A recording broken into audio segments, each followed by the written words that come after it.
outil de servilité volontaire, comme certains l'ont dit, ou tout simplement instrument de stabilité monétaire.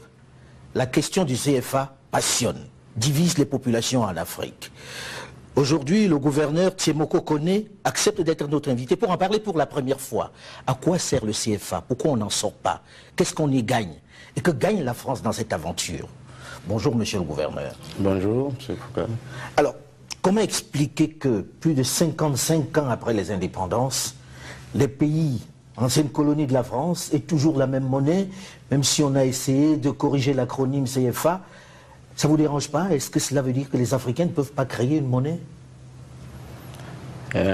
Merci beaucoup d'abord de me donner la parole et de pouvoir m'exprimer sur cette question. Je m'attendais en tant que gouverneur à des questions techniques. Vous savez, ça intéresse les Africains de savoir, on ne va pas rentrer dans le technique. Les Africains se disent on utilise du CFA, pourquoi 55 ans après? Alors, je ne suis pas du tout gêné par la question. Ce qui me gêne plutôt, c'est de devoir expliquer et convaincre que des pays africains, après leur indépendance, qui ont délibérément décidé d'avoir une monnaie, et une monnaie africaine, et de la mettre comme un ciment dans une intégration monétaire, qu'on soit obligé de dire que c'est leur monnaie. Parce que c'est leur monnaie. Et pourquoi c'est leur monnaie? L'acronyme n'a pas beaucoup d'importance au moment où, justement, après les indépendances, les pères fondateurs de cette monnaie avaient d'autres objectifs. Le premier objectif, c'était de créer un cadre. D'abord, c'est vrai qu'il y avait une monnaie qui circulait pendant la colonisation. Qui s'appelait déjà CFA? Oui. Colonie française d'Afrique? Oui, et qu'ils ont emprunté, mais qu'ils se sont appropriés. Je crois que le terme est important. Parce que l'appropriation, c'est faire de telle sorte que cette monnaie devienne la vôtre.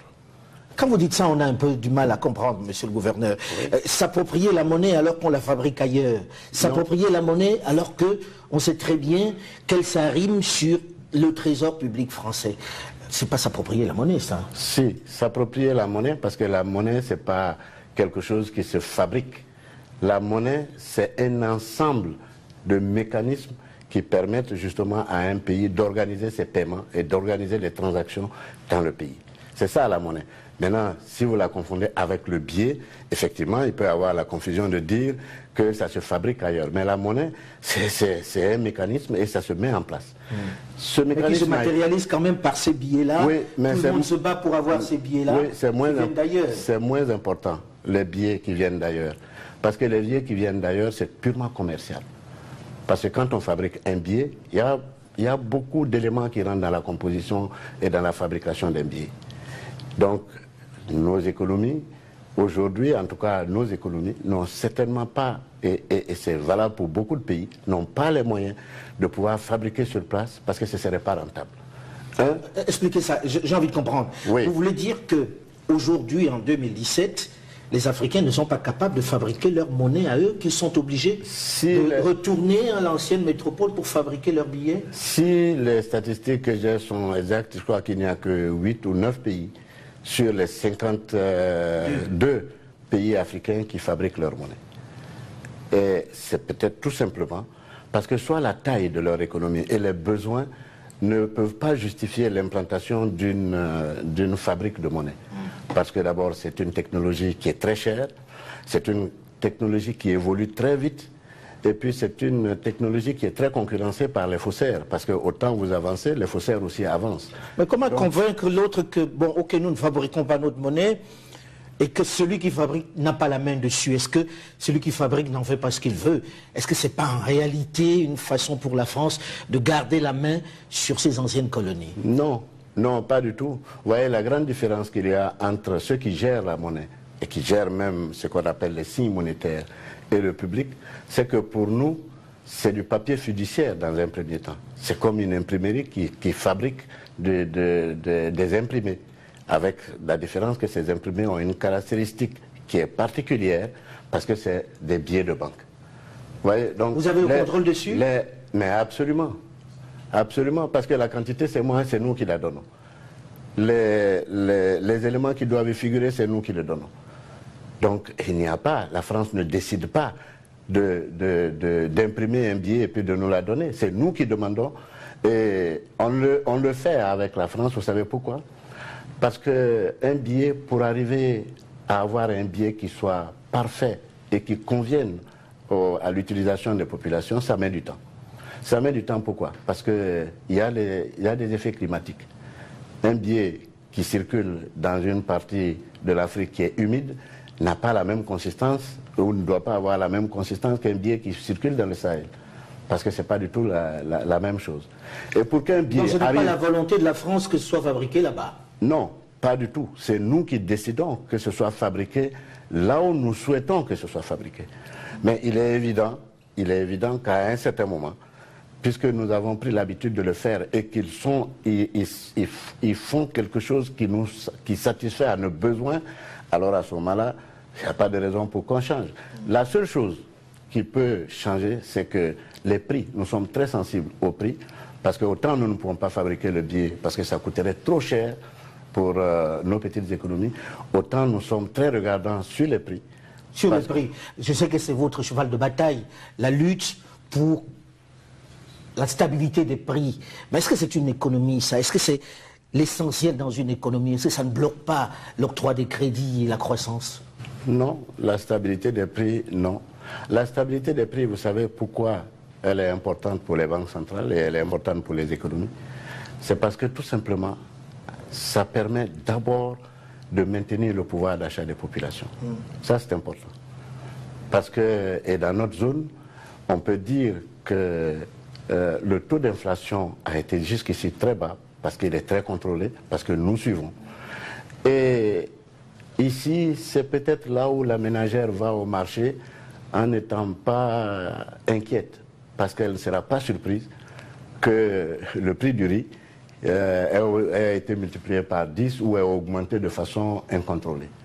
C'est aussi le cas d'un malade qui va dans une pharmacie, il sera sûr que les médicaments auxquels il a accès d'habitude n'augmenteront pas de façon exponentielle et ne lui permettent pas de pouvoir en disposer. C'est ça que ça veut dire. D'abord, le maintien du pouvoir d'achat des populations. Parce que si ces pouvoirs d'achat ne sont pas maintenus, alors on a des frondes sociales et on a, ça c'est pour le personnel, pour les personnes physiques. Mais pour les entreprises, c'est beaucoup plus grave. Parce que ça veut dire qu'elles vont produire avec des coûts qu'elles ne maîtrisent pas, qui peuvent changer du jour au lendemain. Et alors, elles produiront et elles vendront aussi des marchandises ou en tout cas des services dont les prix vont fluctuer. En fait, on reste dedans par confort, c'est-à-dire... Non, ce n'est pas un confort, c'est une nécessité. C'est une nécessité parce qu'une économie, pour pouvoir croître, a besoin qu'il y ait des visions, que les gens ont une vision, qu'ils puissent planifier, qu'ils puissent se projeter éventuellement. C'est ça qui permet justement à une économie de projet.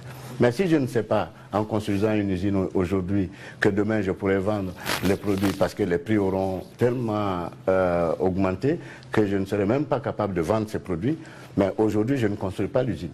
Mais si j'en ai une claire idée, alors dans ce cas-là, je me projette dans le temps et je le fais. Et c'est ça qui est important pour vous. Alors, pour vous, la stabilité des prix est importante et l'arrimage à l'euro via le Trésor public français est hyper importante. Mais est-ce que quelqu'un qui vous permet ainsi de vous arrimer à la monnaie internationale ne décide pas pour vous? Est-ce que vous, monsieur le gouverneur, vous n'allez pas prendre vos ordres à Bercy pour les décisions que vous devez prendre ici, dans la gestion de la monnaie d'ici? Certainement pas.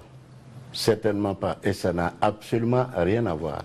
Il y a des structures, il y a à un certain moment des rencontres que nous avons, mais qui sont de nature tout simplement à passer en revue l'ensemble des accords que nous avons et voir leur fonctionnement, s'il est optimal ou s'il n'est pas optimal.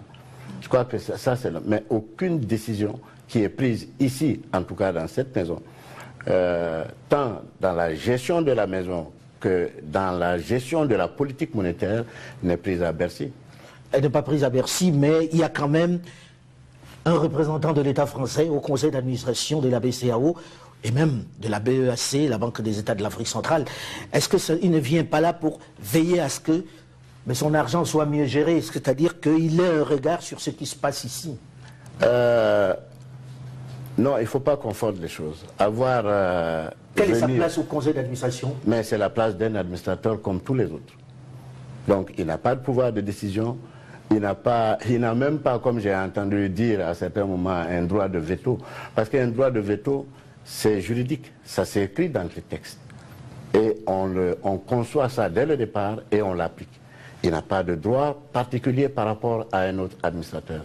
Il exprime ses points de vue et ça c'est utile parce qu'on ne peut pas non plus, dans une banque centrale, gérer une monnaie qui est d'essence publique en étant dans le flou. Il faut que ce soit dans la transparence la plus totale. Et tous les administrateurs qui sont là représentent soit les États, il y a un représentant de la France, mais le Conseil prend les décisions. Si on doit prendre des décisions en votant, ce sera à la majorité simple. C'est ça qui est prévu dans les textes. Mais je peux vous dire que depuis que je suis gouverneur, je n'ai jamais présidé un conseil, parce que c'est le gouverneur qui préside, je n'ai jamais présidé un conseil où nous sommes obligés d'aller à un vote. Ça veut dire qu'il y a un consensus qui se dégage, et le consensus se dégage toujours dans le sens de l'intérêt de l'institution, ou en tout cas des besoins des pays africains. Monsieur le gouverneur, on a envie de dire, ok, vous avez le pouvoir, tel que vous le dites ici, mais on est quand même surpris en se disant, il existait un seul CFA. Oui. Jusqu'à une certaine date, il y avait un seul CFA. Et du jour au lendemain, qui décide qu'il va y avoir deux CFA? Est-ce que ce n'est pas une façon, comme on le dit un peu partout et on l'écrit partout, pour celui sur qui on a arrimé cette monnaie, c'est-à-dire la France, de diviser pour mieux régner, d'avoir une zone CFA de la CEMAC, une autre zone BCEAO, alors que les deux réunis auraient été beaucoup plus forts? Oui, certainement, mais là encore, il y a une confusion. Parce que historiquement, les deux zones n'ont pas été créées au même moment. Mais ils avaient le même CFA jusqu'à une certaine période. Ils ont toujours le même CFA. Mais la précision historique est importante. Il y en a une qui a été créée en 62 et il y en a une qui a été créée en 72. Donc déjà, ce n'est pas la même période. Ils ont les mêmes principes de fonctionnement et beaucoup de choses sont identiques et similaires dans le mode d'articulation et de la politique monétaire et même du fonctionnement des organes et des institutions. Je crois que ça ne pose pas de problème. Ce dont vous parlez, c'est tout simplement qu'à un certain moment, les billets de la zone CEMAC et les billets de la zone UMOA s'échangeaient sans difficulté. Tout à fait. Mais ça, c'est pas la France. Ce n'est pas la France. C'est un fait historique qui est à la base de cela. Parce que le fait justement que nous ayons eu des monnaies convertibles, une monnaie convertible, a fait que d'autres opérateurs et d'autres pays se sont intéressés à cette monnaie. Et par l'intermédiaire justement des billets qu'ils exportaient, parce que les billets s'échangeaient partout dans le monde, à l'époque vous alliez partout dans le monde, vous pouvez utiliser votre billet CFA. Et donc d'autres pays, d'autres structures l'ont utilisé. Je vous donne un exemple. Au moment où on a décidé de ne plus racheter par exemple nos billets à l'extérieur, nous avons eu, j'étais à l'époque à Abidjan, nous avons eu un entretien téléphonique avec un opérateur d'un pays de la sous-région que je ne veux pas citer, tout simplement, et qui m'a dit, écoutez, moi j'ai 19 cantines de billets de 10 000 francs. Pas difficile de voir quels sont ces pays-là, le Nigeria, par exemple, je ne citerai pas de pays, mais qui dit, j'ai 19 cantines de billets de 10 000 francs. Qu'est-ce que je fais? J'ai dit, comme nous avons décidé de ne pas racheter, alors tout ce que vous pouvez faire, c'est de rentrer avec ces francs CFA dans le pays et puis de les déposer dans une banque. Mais ce qui n'a pas été fait, parce qu'il faut pouvoir justifier à la douane pourquoi vous avez 19 quantités de billets de 10 000 francs et qui ne sont pas qui ne fait pas partie de la monnaie qui circule dans votre pays. Ça veut dire quoi? Ça veut dire que tout simplement, des pays en ont fait une monnaie de réserve. Alors, le problème, c'est que ça coûtait de plus en plus cher à nos économies de pouvoir financer aussi les opérations de ces pays par les sorties massives de billets. Donc nous avons arrêté de racheter. Mais en le faisant, ça bloque naturellement, puisqu'il y a des pays entre nous et l'autre zone. Donc ça bloque naturellement un certain nombre de transferts et de circulation de billets entre les deux zones. Nous sommes en train de réfléchir pour reprendre cela. Mais qu'est-ce qui bloque? C'est qu'en temps, il y a eu de nouvelles normes sur le financement du terrorisme, sur le blanchiment, et c'est des règles qui sont très rigides et qui doivent être respectées scrupuleusement. Oui, mais en même temps, on est un peu dérangé. Donc les mécanismes que nous mettons en place, je comprends. Mais, que quelqu'un qui vient d'Afrique centrale ait son CFA, ne puisse pas le convertir en CFA d'Afrique de l'Ouest, ça a quelque chose de troublant. Oui, par rapport au passé, effectivement, ça peut être gênant pour les opérateurs. Mais il y a mieux, parce que ce que nous faisons, c'est que c'est les billets qui ne se déplacent pas, mais les opérations se font, parce que les opérations normales se font par le circuit financier normal. Il n'y a que le déplacement de billets qui pose problème. Ce qui est important dans un monde où l'informel est quand même assez important. Non, c'est important parce qu'il faut aussi que de plus en plus les paiements soient sécurisés et qu'ils soient faits dans des cadres qui sont appropriés pour cela. Maintenant, les petits déplacements avec les petites sommes, c'est des choses que nous sommes en train de régler de manière à ce qu'on n'échappe pas à ces contrôles qui sont faits, parce que ces contrôles sont importants et peuvent mettre en cause à un certain moment la crédibilité d'un système de paiement. Voilà, c'est pour ça que nous voulons inviter. Mais nous sommes en discussion pour pouvoir arriver à trouver... Est-ce que tout ça n'est pas une question d'abord d'intégration régionale, monsieur le gouverneur? Qu'on en arrive là, tel que on soit dans un grand ensemble, Afrique de l'Ouest, Afrique centrale, on ne puisse pas créer une zone qui soit une zone économique viable, qui permette de créer la monnaie, tout simplement, une monnaie qui corresponde à l'économie, aux économies de ces pays-là. Oui, ça c'est possible, c'est le vœu de tout un chacun. Un Africain ne peut pas dire que je ne suis pas pour justement les regroupements. Mais c'est là que je vais donner raison au père fondateur du franc CFA. Parce que tout à l'heure, quand vous avez dit on n'a pas créé de monnaie, mais il y a une monnaie. Et il y a un environnement qui a été créé. Si vous voyez, au niveau de l'UEMOA et de la zone CEMAC, le fait d'avoir eu cette intégration depuis ce temps jusqu'à aujourd'hui, mais il n'y a pas eu d'autres formes d'intégration. Je prends l'exemple tout simplement de l'Afrique de l'Ouest, où il a été question à un moment, pour que justement nous arrivions à la monnaie commune, qu'il y ait une autre zone monétaire qui se crée. Mais pendant plus de 10 ans, elle n'a pas pu se créer. Pourquoi ? Parce que justement aujourd'hui, les convergences qu'on recherche seront de plus en plus difficiles à trouver. Et c'est pour ça aussi qu'il faut saluer et qu'il faut maintenir ces zones, parce que ce qu'elles ont franchi comme obstacle est difficile. Avec la même monnaie ? Avec la même monnaie, pourquoi pas ? Est-ce qu'on ne se libérera donc jamais de ce CFA? Est-ce que ça veut dire qu'il n'y a pas un moyen de sortie pour avoir quelque chose qui soit équivalent? Mais on ne sort pas d'une monnaie qui vous appartient. Le CFA nous appartient. Donc, vous voulez qu'on sorte et qu'on aille où? Maintenant, si c'est une question tout simplement d'appellation, pour dire... L'acronyme, mais quand même, reste quand même... Oui, mais le CFA, c'est nous. C'est nous, c'est notre monnaie. C'est une monnaie qui a été appropriée. Si vous suivez un peu la chronologie des choses qui se sont passées, même l'institution, la BCEAO, qui gère cette monnaie, elle a été africanisée. Depuis 1978, il n'y a aucun cadre extérieur à la BCEAO.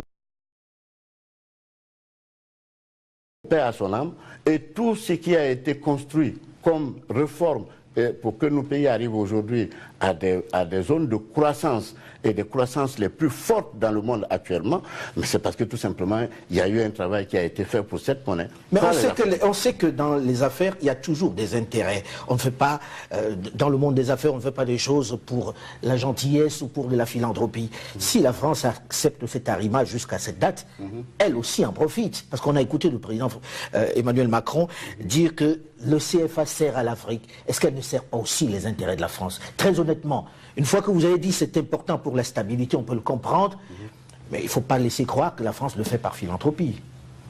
Ce qui est important pour nous et que nous connaissons, c'est ce que ça apporte à nos pays. Et ça, c'est important. Oui, est-ce que ça apporte aussi à la France ou pas? Je veux dire, avec les réserves d'échange que l'on dépose au Trésor français, qui représentent plusieurs cinquantaines de milliards, si j'ai bien compris, ça pourrait être de l'argent qui serve à l'économie, au développement de l'économie de tous les jours.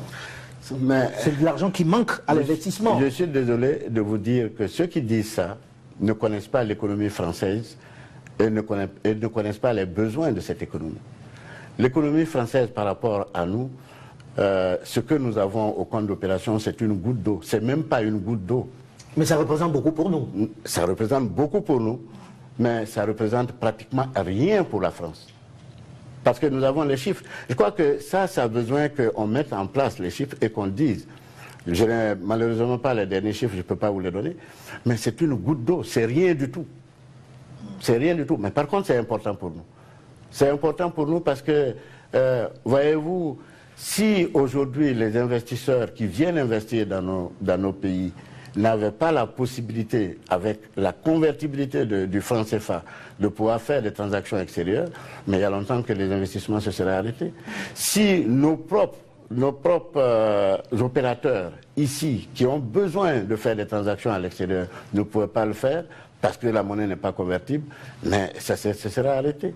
Si les autres pays qui nous entourent et qui, jusque-là, pour certains, le franc CFA, c'est une monnaie de réserve, mais si ça ne l'était pas, on n'aurait pas eu, ils n'auraient pas eu ça.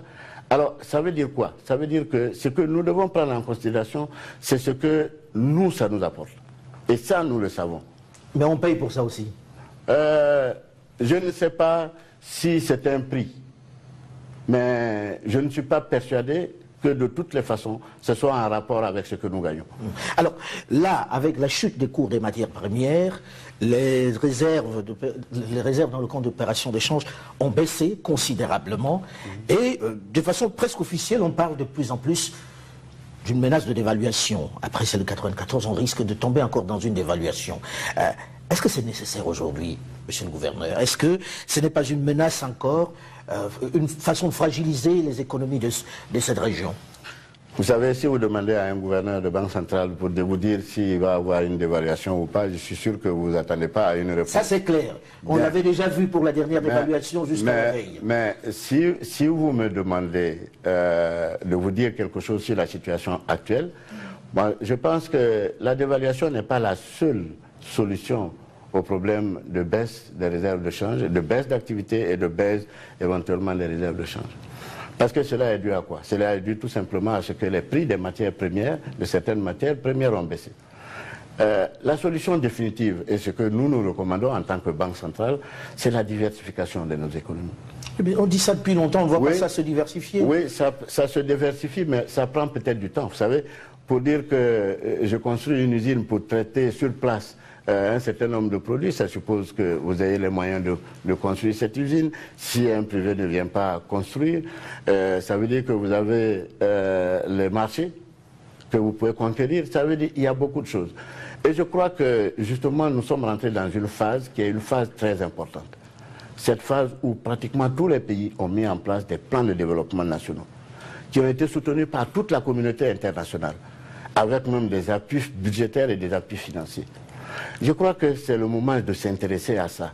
Alors faut-il ou non dévaluer? Et va-t-on, je sais que vous avez dit que le gouverneur ne peut pas dire si on va dévaluer ou non, vous êtes dans votre rôle, mais en regardant ces économies, malgré la chute des cours des matières premières et le fait qu'une bonne partie de l'autre zone CEMAC, de ces CFA, est sérieusement rengrognée, ou en tout cas consommer une partie de ces réserves, est-ce que c'est nécessaire aujourd'hui de dévaluer? Quelle est la solution pour éviter cela? Parce qu'il y a une vraie menace de crise sociale si l'on dévalue. D'abord, la dévaluation n'est pas inscrite à un ordre du jour que je connais. Vous ne le diriez pas de toute façon. Et de plus, ce que je vous dis, c'est que ce n'est pas la seule solution. Parce qu'il y a d'autres solutions qui peuvent permettre de rétablir les équilibres sans que ce soit une dévaluation. Mais la dévaluation, c'est une décision ponctuelle. Et si les objectifs ne sont pas atteints, ça veut dire que ça peut être répétitif. Donc ce n'est pas obligatoirement la solution. La solution, justement, c'est de faire de telle sorte que les économies progressent en se diversifiant. Et ça, je pense que c'est tout à fait possible. Parce que dépendre de toutes les façons d'un seul produit ou de deux produits, ça expose. Mais quand c'est le gouverneur qui dit ça, on se dit, mais qu'avez-vous fait pour diversifier cette économie depuis que vous êtes aux affaires? Concrètement, qu'est-ce que vous avez fait pour que de plus en plus on voit des industries naître dans votre région à vous de la BCEAO? La Banque centrale a fait beaucoup, et fait beaucoup. Pourquoi? Parce que notre rôle, c'est de soutenir l'économie financièrement. Mais on ne le fait pas directement, parce que nous finançons les banques et les institutions qui financent les économies. Parce que ce financement peut venir soit des banques, soit de d'autres institutions. Alors, ce qui est important, c'est que nous contribuons à structurer et à organiser justement ce financement. Je prends un exemple bien précis. Il y a quelque temps, nos États ne savaient même pas comment mobiliser de l'argent à l'intérieur, des financements à l'intérieur. Il a fallu quoi? Il a fallu tout simplement construire un marché de la dette publique. Ce marché de la dette publique, il a été construit, il a été organisé, et il a fallu peut-être les aider, parce que tous les pays n'ont pas justement cette culture du marché. Donc ça, c'est un pas en avant. Donc, il a fallu créer des structures, comme par exemple l'agence titre, pour aider les États à aller sur ce marché. Et quand je vois aujourd'hui les financements que les États mobilisent sur ces marchés, ça veut dire que ça a été un pas en avant. Et c'est ça que nous devons faire, parce que chacun a son rôle. Mais la création de la richesse, ça, c'est la production. Et ça demande que les économies soient renforcées. Ça, ce n'est pas le domaine monétaire. Parce que c'est le domaine de la production, de la programmation, de la croissance, de la programmation du développement. C'est pour ça que j'ai dit que nous avons intérêt à nous intéresser à ce qui se fait maintenant, parce que ces programmes de développement sont importants, parce qu'ils visent tous les secteurs d'activité. Et je crois que les économistes et tout le monde devraient s'intéresser à ça pour voir est-ce que l'articulation est bonne, est-ce que le rendu est bon, est-ce que les investissements qui sont prévus sont faits à un certain moment. Je crois que ça, c'est important. Parce que conseiller utilement aussi les États à un certain moment, en suivant ce genre de choses, fait partie de vos prérogatives. Alors, nous arrivons presque au terme de cet entretien et j'ai envie qu'on parle à Monsieur Tout-le-Monde. Ceux qui défilent dans la rue, ceux qui ont manifesté, c'est Monsieur Tout-le-Monde, ce n'est pas des spécialistes de la finance. J'ai envie que vous répondiez de façon très très claire et de façon très précise. Doit-on conserver le CFA? En quoi est-ce utile de conserver le CFA et pourquoi ne créons-nous pas une autre monnaie? En deux mots. C'est utile pour nous, le CFA? Mais très utile. En quoi?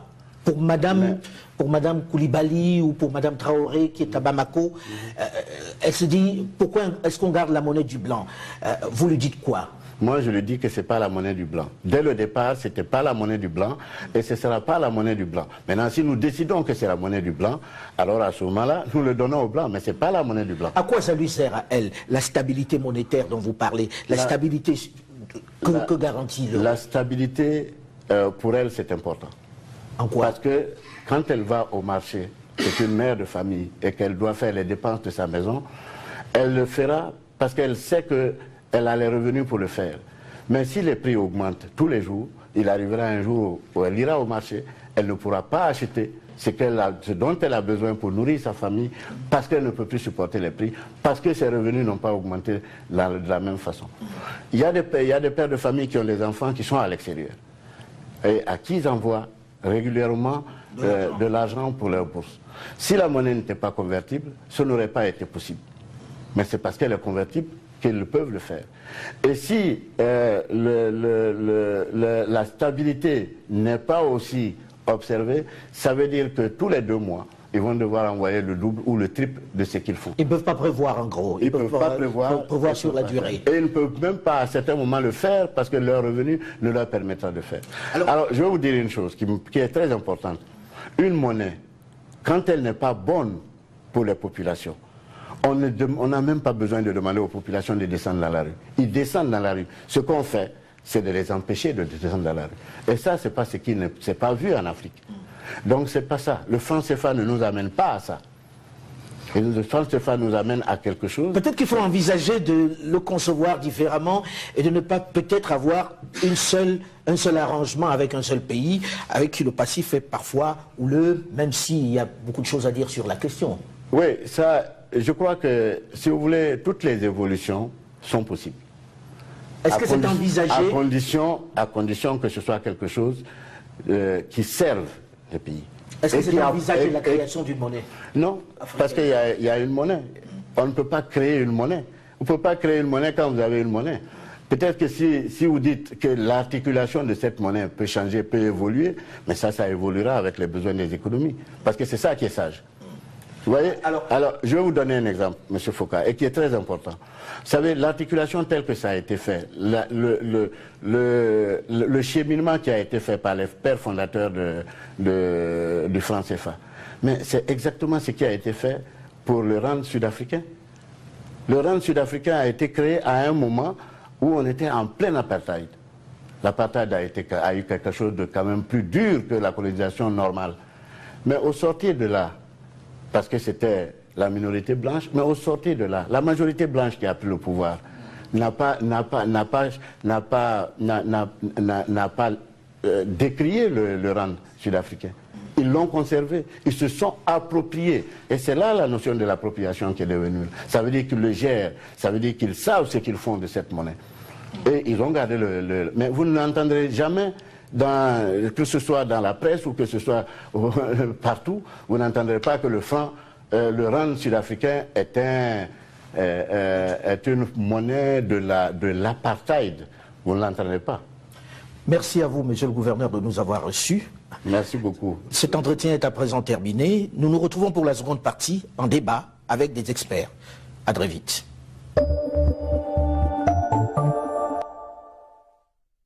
Plus de 55 ans après les indépendances, le débat continue de passionner les foules. Les gens sont dans la rue, les activistes s'en sont saisis, les panafricanistes en font une question d'honneur. Doit-on sortir du CFA? Est-ce une monnaie de domination française ou tout simplement un instrument de stabilité monétaire? Bonjour à tous et bienvenue dans ce débat qui est dans sa seconde partie puisque nous avons reçu dans la première le gouverneur de la BCEAO, la Banque centrale des États de l'Afrique de l'Ouest. Cette fois-ci, nous avons plusieurs invités autour de ce plateau. D'abord le docteur Ndongo Samba Sylla, économiste de la Fondation Rosa Luxembourg et co-auteur de Sortir l'Afrique de la servitude monétaire. Bonjour monsieur Ndongo Sylla. Bonjour. Je rappelle que vous êtes également 4 fois champion du monde de Scrabble. C'est bien ça? Mais on va parler plutôt du CFA aujourd'hui. Second invité de ce plateau, Dr Gilles Olakunle Yabi, analyste politique, fondateur de Wati, un think tank citoyen pour l'Afrique de l'Ouest. Bonjour monsieur Yabi. Bonjour. Et puis nous avons plusieurs cadres de la BCEAO, la Banque centrale des États de l'Afrique de l'Ouest. Enfin, vous vous décidez à parler, c'est extraordinaire, puisque vous aviez laissé le débat aux autres. D'abord, monsieur Habib Thiam, le directeur de la stabilité financière de la BCEAO, la Banque centrale des États de l'Afrique de l'Ouest. Bonjour monsieur Thiam. Bonjour. Et merci d'être là. Merci beaucoup. Autre cadre supérieur de la BCEAO sur ce plateau, Ismaël Dem, le directeur général de l'économie et de la monnaie. Bonjour monsieur Dem. Bonjour Alain. Alors, merci de nous donner l'opportunité d'intervenir aujourd'hui auprès de vous. Merci. Alors, la question que tout le monde se pose, et on a écouté le gouverneur tout à l'heure, est-ce que le CFA est vraiment notre monnaie? Est-ce que ça ne continue pas d'être cette monnaie qui a porté colonie française d'Afrique, ensuite communauté française d'Afrique, avant de devenir communauté financière d'Afrique? Monsieur Dem. Oui, merci Alain. Le gouverneur a précisé tout à l'heure dans son intervention qu'une monnaie qui n'est pas la monnaie des populations, on n'a pas besoin de demander aux populations de la rejeter. Naturellement, les populations la rejettent. Quand vous allez dans d'autres pays... Oh, mais là, il y a un rejet, là. Là, on a vu des jeunes, et on a vu des jeunes dans la rue, on écoute sur les réseaux sociaux un débat passionné, et même un billet brûlé ici à Dakar. Hein? Oui, mais pas du tout, Alain, parce que lorsqu'il y a un rejet d'une monnaie, c'est qu'on ne s'en sert pas pour faire des transactions. Lorsque vous allez dans certains pays et que vous arrivez à l'hôtel et que vous êtes étranger, on vous demande de payer en dollars, en euros ou en francs CFA. Lorsque vous arrivez dans certains pays et que vous voulez louer une maison, on vous demande de payer en dollars, en euros ou en francs CFA. Mais est-ce qu'on ne peut pas grandir?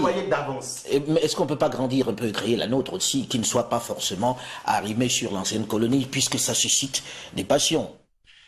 C'est un choix que nos pays ont fait. Et encore une fois, le gouverneur l'a dit dans son intervention, on a fait le choix de la stabilité, on a fait le choix de la convertibilité. Parce que lorsqu'une monnaie n'est pas stable, allez, lorsqu'une monnaie n'est pas stable, on se rend compte que du jour au lendemain, les prix augmentent. Le sac qui coûtait 10 000 coûtera 30 000 à la fin du mois. On a vu même dans certains pays qu'on allait acheter des baguettes de pain avec des brouettes. Et dans certains pays africains aujourd'hui, il n'y a plus de monnaie.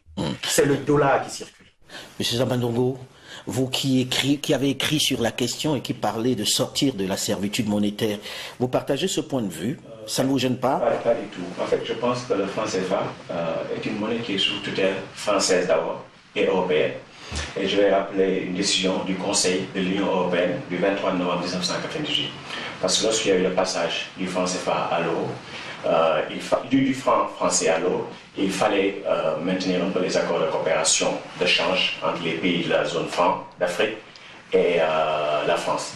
Et donc il y a une décision du Conseil qui dit, si on doit modifier la parité franc CFA euro, la France doit en informer préalablement le comité économique et financier, la Banque centrale européenne et aussi la Commission européenne. Et si on doit changer ces accords-là, leur nature ou leur portée, il faut que le Conseil de l'Union européenne donne mandat à la Commission pour qu'elle fasse son travail et à la suite de quoi les décisions peuvent être prises. Oui, mais est-ce que ce n'est pas normal compte tenu du fait que c'était déjà arrimé sur le franc français à l'époque? Ce que je veux dire, c'est que les Africains ne décident pas de la politique de change. On peut leur déléguer certaines tâches, mais ils ne sont pas souverains de ce point de vue-là. Et l'autre chose sur la politique monétaire, parce que le franc CFA, on sait que c'est un certain nombre de piliers, disons la parité fixe, le principe de libre transfert. On sait en économie que vous ne pouvez pas avoir la parité fixe, le libre transfert des capitaux et une politique monétaire autonome. Une politique monétaire autonome, ça veut dire par exemple, vous faites des politiques de crédit pour atteindre un objectif donné de production ou d'emploi. Dans le cadre des pays de la zone franc CFA, on a fait le choix de dire ce qui nous intéresse, c'est l'équilibre externe, mais pas l'équilibre interne. Et ce qu'on voit dans la littérature économique, c'est qu'effectivement, les pays qui ont choisi l'équilibre interne, ils ont un peu plus d'inflation, mais la production est plus stable. On crée de l'emploi, il y a la croissance. Mais les pays qui ont fait les choix, comme les nôtres, en fait, les prix peuvent être stables, c'est vrai, mais la production est très instable. Alors là, on va demander qu'on vous réponde sur la question de suite, M. Thiam. Que répondez-vous à cela? Non, je ne suis pas d'accord avec M. Sylla. Quand on reprend l'histoire, on a vu l'histoire du serpent monétaire européen avec les pays européens qui avaient des parités fixes avec l'Allemagne. On l'a vu et ce n'est qu'en 1999, comme vous l'avez si bien rappelé, que ces pays sont allés vers l'euro. Mais pendant longtemps, la France avait une parité fixe avec l'Allemagne. L'Italie, idem. La Belgique également. Ils avaient une parité fixe. Donc ça veut dire que dans le développement des pays, il arrive qu'un pays, parce que nos pays sont dans ce stade de développement, que nos pays aient besoin d'avoir une parité fixe, aient besoin d'avoir une stabilité. Oui, mais lorsqu'il dit que c'est un handicap pour la production locale, que répondez-vous à ça? Non, je ne pense pas que ce soit un handicap. Justement, ça donne plus de visibilité aux opérateurs économiques parce que ça leur permet de prévoir les prix, ça leur permet de savoir qu'il n'y a pas d'inflation et ce qui leur permet de faire les investissements qu'il faut. Cette monnaie nous appartient. C'est notre monnaie à nous. Je reviens encore sur l'assertion que M. Sylla vient de faire quand il dit que oui, que les décisions sont prises au niveau européen. C'est vrai, nous avons des accords avec la France.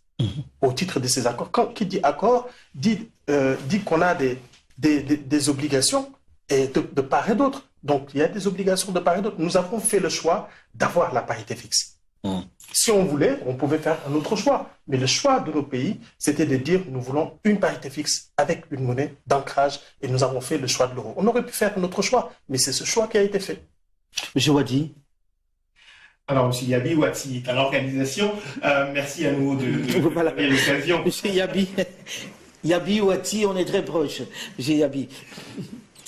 Alors, je pense qu'il faut d'abord replacer le débat peut-être sur ces différents piliers. Je crois que le débat sur le franc CFA tel qu'on l'entend ces derniers jours, ces derniers mois, il me semble assez peu clair. Je crois qu'il faut distinguer un argumentaire qui est économique.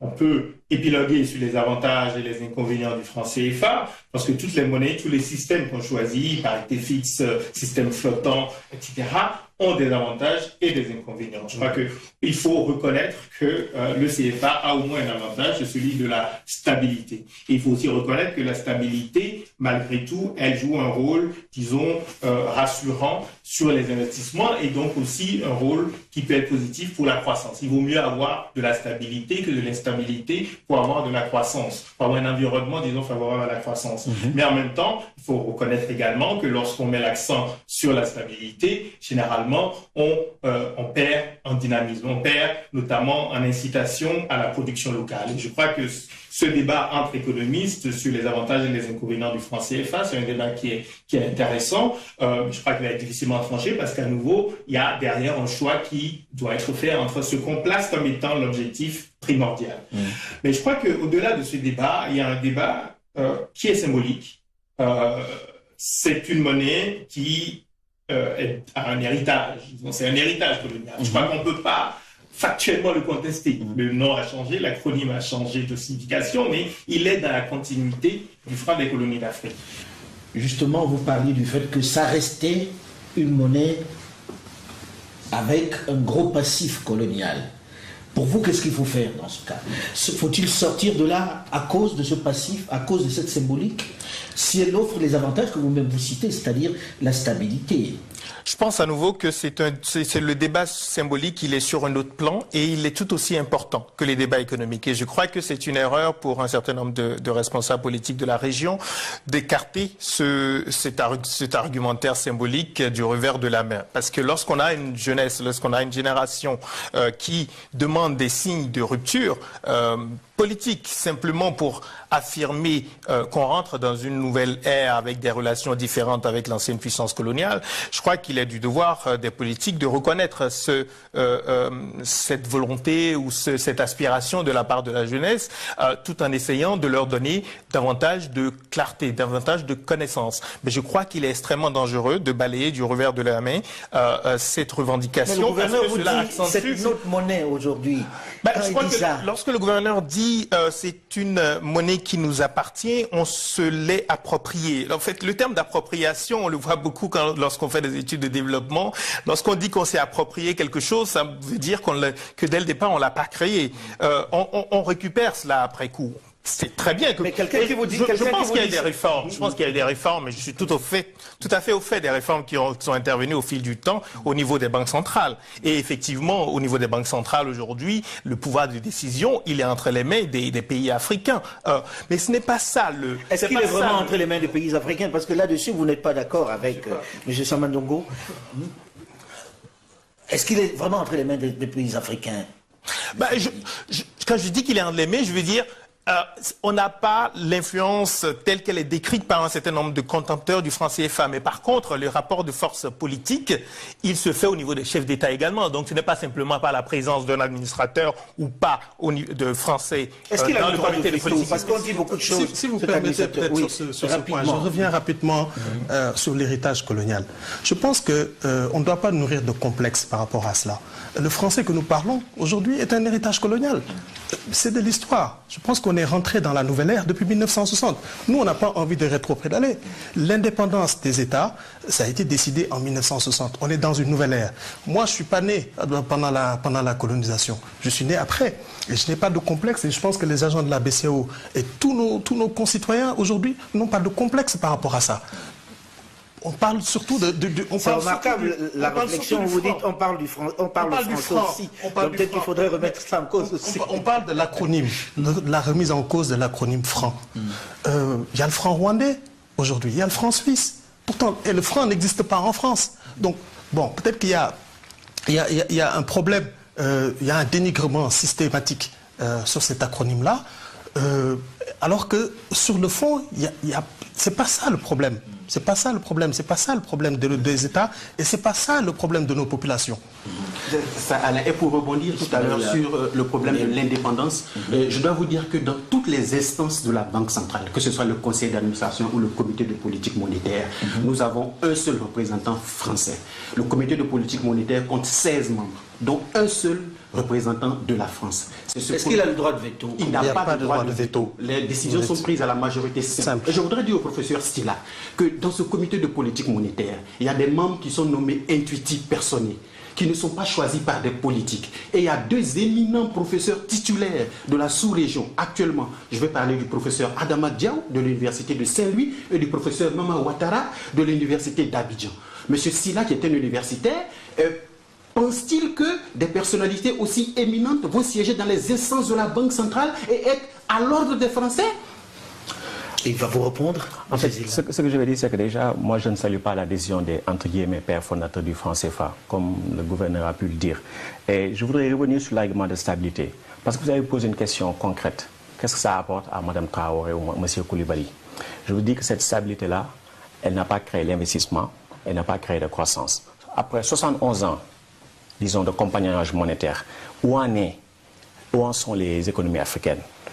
Par exemple, si on prend le revenu réel du Gabon, c'est inférieur de moitié à son meilleur niveau des années 80. La même chose pour la République centrafricaine, la même chose pour le Niger. Le Côte d'Ivoire, on parle de son taux de croissance. Mais ce qu'on ne dit pas, c'est que nos économies sont tellement volatiles en termes de production que ce qui se passe, c'est qu'on peut être pendant une bonne période et après tout se casse. Actuellement, la Côte d'Ivoire a de bons taux de croissance économique. Mais la Côte d'Ivoire actuelle a un revenu par habitant inférieur de 34% à son meilleur niveau du temps d'où fait. Et donc, on a tous ces exemples. C'est pareil pour le Cameroun, c'est pareil pour le Congo. Est-ce que ça a à voir avec la monnaie? Ce que je veux dire, c'est que l'argument de la stabilité, on ne peut pas dire parce que vous êtes stable, entre guillemets, ça va vous créer des investissements, de la croissance. Ça, on ne l'a pas vu. L'argument de la stabilité, en fait, quel est son rôle? C'est pour dire que si vous sortez, ce sera pire. Donc, c'est en fait une menace. Mais on ne peut pas dire que parce que vous êtes stable, 71 ans de stabilité, ça a créé le sous-développement. La preuve, vous prenez les indicateurs de développement. Mais peut-être qu'il faut ramener ça à la gestion même de nos économies, pas forcément à la monnaie. Ce que je veux dire, en fait, le gouverneur a dit quelque chose qui me semble assez scandaleux. Il a dit que dans le domaine de la production n'est pas du domaine de la monnaie. Ça veut dire qu'en fait, le gouverneur de la Banque centrale des États de l'Afrique de l'Ouest ne connaît pas le rôle de la monnaie dans une économie moderne. On a de grands économistes, John Maynard Keynes, Iman Minsky, Schumpeter, qui nous ont dit que la production commence, c'est la monnaie qui est au centre de tout. Avant la production, il faut des avances en crédit. Et figurez-vous que pendant 20 ans, de 1991 jusqu'à 2014, le niveau de crédit à l'économie rapporté au PIB est demeuré quasiment constant. Dans ces conditions-là, il ne peut pas y avoir de production, il ne peut pas y avoir de développement. Alors moi, je vais répondre au professeur Sylla. Je vais lui dire qu'aujourd'hui, le conseil économique dominant, qui a la fonction néoclassique, Milton Friedman a dit la monnaie n'est qu'un voile. Vous me citez Schumpeter, moi je peux vous citer Milton Friedman, qui a dit que la monnaie n'est qu'un voile. Une politique monétaire ne peut pas permettre de jouer à long terme sur la production. Ce sont les politiques structurelles. Et je reviens sur ce que le gouverneur a dit, qui est quelque chose de très important, M. Sylla. Nos économies ont tous mis en place des programmes nationaux de développement. C'est historique, soutenu par la communauté internationale, financé. Aujourd'hui, c'est ça qui sont nos enjeux. Nos enjeux, c'est de savoir comment est-ce qu'on va financer le capital humain, comment est-ce qu'on va créer des hôpitaux, comment est-ce qu'on va diversifier nos économies. On parlait de pétrole, on parlait de cacao. Il faut diversifier les économies, les rendre plus productives. Et ça, ce sont les politiques structurelles. Et c'est l'intégration économique dans laquelle nous, à l'UEMOA, nous sommes engagés depuis 1962. Alors, ceci dit, on va redescendre un peu. On va revenir à des choses qui sont comprises par tout le monde, parce que vous citez des noms ici qu'on ne peut même pas répéter juste après, pour ceux qui sont derrière leur poste, ou derrière leur téléviseur. J'ai envie de demander, Madame Koulibaly, Madame Traoré, elle vous a écouté, elle était à dire la monnaie du blanc, on n'en veut plus. Vous, de la BCEAO, vous dites non, c'est pas la monnaie du blanc. Les autres panafricanistes disent si, c'est la monnaie du blanc. Que bénéficie Madame Koulibaly quand on garde ça? Et qu'est-ce qu'elle va perdre si on change cette monnaie? Moi, j'ai envie d'entendre ça plutôt que les grandes théories économiques. Là, je me tourne vers M. Yabi. Si on vous dit ça, vous dites quoi? Concrètement, qu'est-ce qu'elle peut en attendre? Et est-ce qu'on doit l'enlever? Au-delà de la symbolique, parce que c'est vrai que dans nos cœurs, on se dit c'est l'argent du blanc. Mais si on enlève l'émotion. La symbolique, ce n'est pas l'émotion. Et je dis juste, pour finir sur le parallèle qui a été fait entre la monnaie et la langue, notre usage du français, il n'est pas organisé par un mécanisme institutionnel. L'usage de la monnaie, il est organisé par une relation institutionnelle et donc politique avec le gouvernement français. Donc ça fait une différence qui me semble être significative. Et lorsque je disais qu'il ne faut pas balayer du revers de la main cet argumentaire, c'est qu'on a déjà dans notre région une coupure, une cassure entre les élites et les populations. Et je crois qu'on le voit dans différents domaines. C'est pour ça que non, le temps tourne vite, j'ai envie qu'on ne passe pas le temps à le faire. Et je reviens à votre question sur les avantages d'une sortie. Moi, je ne pense pas, je ne plaide pas pour une sortie précipitée. On a vécu avec la monnaie, c'est notre monnaie d'une certaine manière, depuis des décennies. Donc, il n'y a aucune urgence à sortir sans avoir préparé l'après. Ce qui m'intéresse, c'est l'après. Il faut le préparer. Et pour moi, et c'est là où on tombe sur ce qui me semble être le plus important, c'est l'argumentaire stratégique. On doit faire des choix dans nos pays africains. On ne peut pas continuer à refuser de faire des choix pour l'avenir. Nous avons le devoir de choisir la zone géographique à l'intérieur de laquelle nous voulons installer notre intégration économique, monétaire, commerciale et politique. En Afrique de l'Ouest, il y a une organisation qui s'appelle la CEDEAO. Elle rassemble tous les pays de l'Afrique de l'Ouest. L'horizon, c'est la monnaie unique de la CEDEAO. Les chefs d'État de la région l'ont d'ailleurs décidé. Ils ont mis en place même des institutions pour le faire. Africaine. Alors, il y a après aussi, mais ça montre notre problème de choix. Parce qu'on ne peut pas tout faire en même temps. Il faut faire un choix très clair et garder la cohérence. Ce qui me gêne énormément, c'est l'absence de cohérence. Et on ne peut pas continuer. Alors, au sein de la BCEAO, voilà, au sein de la BCEAO, est-ce qu'il y a un travail pour l'organisation de cette intégration régionale avec une monnaie unique? Bien sûr, ce que les gens ne savent pas également, c'est que la BCEAO est un pionnier de l'intégration régionale en Afrique. Depuis presque sa création, depuis son africanisation dans les années 75, la BCEAO a abrité le siège de ce qu'on appelait le CAEN, qui était l'Institut des banques centrales africaines pour la création de la monnaie unique africaine. Donc il y a un travail dans ce sens. Il y a un travail qui a fait dans ce sens. Il y a un travail dans ce sens. BCEAO, on est le principal contributeur de l'AMAO, l'Agence monétaire ouest-africaine. Alors dernière question, parce que vous voyez le temps a tourné très vite. On parle d'une menace de dévaluation. Le gouverneur a dit même s'il y en avait, il n'en parlerait pas, mais que ce n'est pas nécessaire. Est-ce qu'on s'achemine vers ça? Est-ce que ce n'est pas un instrument encore pour faire pression sur ces économies-là et montrer que c'est nous qui dominons? Alors, il y a peut-être une précision que j'aimerais faire, sur laquelle j'aimerais revenir. C'est la question des réserves de change, parce que on revient toujours là-dessus en disant que oui, parce que tout à l'heure M. Sylla a indiqué qu'on ne finançait pas l'économie, et on n'explique pas assez que les réserves de change de l'Union sont déjà dans l'économie. Quand je prends, comme vous avez tout à l'heure parlé de Mme Traoré et de M. Koulibaly, Mme Traoré ou M. Koulibaly, qui est exportateur de noix de cajou, quand il va faire son exportation, va recevoir des devises, des euros. 1 million d'euros, par exemple, d'exportation. L'équivalent en francs CFA de ce million d'euros va être remis dans le compte de M. Koulibaly, ici au Sénégal ou au Mali ou en Côte d'Ivoire. Et cet argent-là est réinvesti dans l'économie. Alors, donc, quand j'entends dire que oui, que les réserves ne sont pas utilisées, alors que c'est juste des avoirs extérieurs qui sont gardés par la Banque centrale, à l'instar des autres banques centrales, je voulais vraiment repréciser cette affaire-là. Revenons à la dévaluation, parce que c'est important et que nous arrivons au terme de l'émission, puisqu'on commence déjà à dépasser. Est-ce que ce n'est pas un outil de pression, le mot dévaluation que l'on utilise à nouveau? Rapidement, M. Sylla. En fait, s'il y a dévaluation, ça montre bien que c'est la France qui a le dernier mot, premièrement. Et deuxièmement aussi, que nous n'avons pas besoin de la convertibilité, entre guillemets, garantie par la France. Parce que la question, à mon avis, ce n'est pas de sortir du franc CFA, mais que la France sorte du franc CFA, qu'on abolisse les conventions de compte d'opération. Parce qu'à supposer qu'on dise que la France CFA est la monnaie la mieux gérée au monde, ce qui n'est pas le cas, à mon avis. Pourquoi la France serait-elle là? Sachant que ce qui garantit la convertibilité, ce n'est pas la France, c'est juste les réserves accumulées par les pays africains. En Afrique centrale, s'il y a une dévaluation, probable, peut-être s'il y a, c'est parce que les réserves de change se sont amoindries. Et donc, normalement, la France, en tant que garant, devrait venir apporter de l'argent frais, ce qu'elle n'a pas fait en 1993. Donc, il y a ce qu'on appelle le taux de couverture de l'émission monétaire, c'est descendu en dessous des 20% requis par les traités. disons en 93. Et la seule fois où c'est arrivé, la France n'a pas garanti. Donc la question qui se pose, c'est pas de sortir en tant que tel, parce que c'est les mécanismes qu'il faut réformer. La parité fixe. Pour vous, c'est la France qui doit sortir du CFA. Qui doit sortir du CFA, parce qu'elle n'a pas sa place. Elle ne garantit pas le franc CFA. Bien, monsieur Foucault, je crois que monsieur Silla vient de donner raison à monsieur Yabi. Son problème, c'est la France. Non, c'est pas la France. Non, c'est pas la France. C'est pas la France. Nous disons que nous avons une monnaie, le franc CFA, qui a des mécanismes qui sont éprouvés. Oui, mais là, il est résultat de la dévaluation. Non, la dévaluation se décide ailleurs. Non, la dévaluation ne se décide pas ailleurs. Sinon, pourquoi est-ce que pour dévaluer, on aurait besoin de réunir 14 chefs d'État africains si la décision se prenait en France? C'est que la décision, c'est bien la décision des Africains. Non, il faut les convaincre.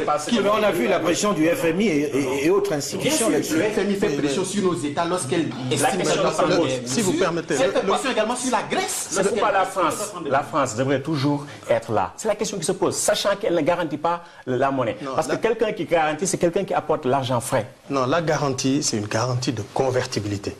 Il ne faut pas faire de confusion. Il ne faut pas faire de confusion entre la garantie de convertibilité et également le découvert qu'on peut avoir en compte d'opération. Il y a eu des conditions.